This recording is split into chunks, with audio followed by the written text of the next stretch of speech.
మెదక్లో మేడిగడ్డకు బీఆర్ఎస్ బృందం కాళేశ్వరం ప్రాజెక్టుపై పవర్ పాయింట్ ప్రెజెంటేషన్ ఇవ్వబోతున్న నేతలు. పోటీగా చలో పాలమూరు చేపట్టిన కాంగ్రెస్ ప్రాజెక్టును బీఆర్ఎస్ నిర్లక్ష్యం చేసిందంటూ ఆగ్రహం. కృష్ణా జిల్లా పామరులో జగన్ పర్యటన, విద్యా దీవెన నిధులను విడుదల చేయబోతున్న సీఎం.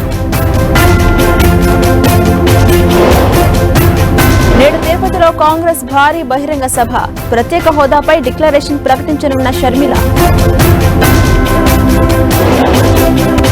సుదీర్ఘంగా కొనసాగిన బీజేపీ పార్లమెంటరీ బోర్డు సమావేశం, ఇవాళ మొదటి లిస్టు వెలువడే అవకాశం. ధరణిలో సమస్యల పరిష్కారానికి మార్గదర్శకాలు, నేటి నుంచి పెండింగ్ దరఖాస్తులపై స్పెషల్ డ్రైవ్.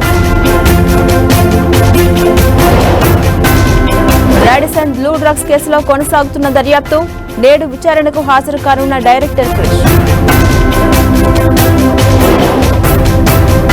ఢిల్లీ లిక్కర్ కేసులో కీలక పరిణామం, అప్రూవర్ గా మారతానన్న మాగుంట అభ్యర్థులను సమ్మతించిన కోర్టు. సోలార్ పవర్ స్కీమ్ కు కేంద్రం గ్రీన్ సిగ్నల్, ప్యానెల్స్ ఏర్పాటుకు 75,000 కోట్ల నిధులకు ఆమోదం. పంజాబ్ హర్యానా సరిహద్దుల్లో కొనసాగుతున్న ఆందోళన, ప్రధాని స్పందించాలంటూ అన్నదాతల డిమాండ్.